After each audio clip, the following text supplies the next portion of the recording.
সমুদ্র উত্তাল থাকায় বরগুনার জেলেদের জালে মিলছে না কাঙ্ক্ষিত ইলিশ সহ অন্যান্য সামুদ্রিক মাছ। এর প্রভাব পড়েছে স্থানীয় বাজারে। বিস্তারিত জানিয়েছেন সহকর্মী জিয়াদ মাহমুদ। গভীর সমুদ্রে মাছ শিকারে ৬৫ দিনের নিষেধাজ্ঞা শেষে দফায় দফায় বৈরী আবহাওয়ার কারণে বরগুনার যে সমুদ্রগামী জেলেরা রয়েছেন তাদের মাছ শিকারে ব্যাহত হচ্ছে। এবং একই সাথে স্থানীয় যে বাজারগুলোতে আমরা দেখেছি যে কাঙ্ক্ষিত যে পরিমাণ ইলিশ সহ অন্যান্য মাছের থাকার কথা এই মুহূর্তে, সেই পরিমাণ কিন্তু মাছের দেখা মিলছে না।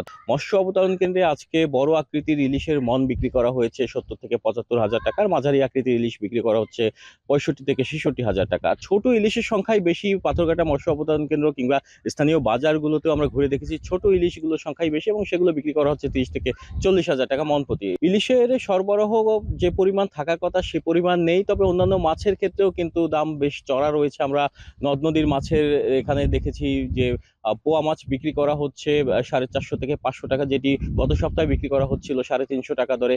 আর এখানে যে কার্পফুড জাতীয় যে মাছগুলো রয়েছে রুই কাতলা, সেগুলোর দামেও কিন্তু ৫০ টাকা সপ্তাহ ব্যবধানে দাম বেড়েছে এবং সেগুলো বিক্রি করা হচ্ছে ৪০০ টাকা কেজি দরে। অন্যান্য মাছের ক্ষেত্রেও আমরা দেখেছি যে ৫০ থেকে ২০০ টাকা পর্যন্ত মাছের দাম বৃদ্ধি পেয়েছে।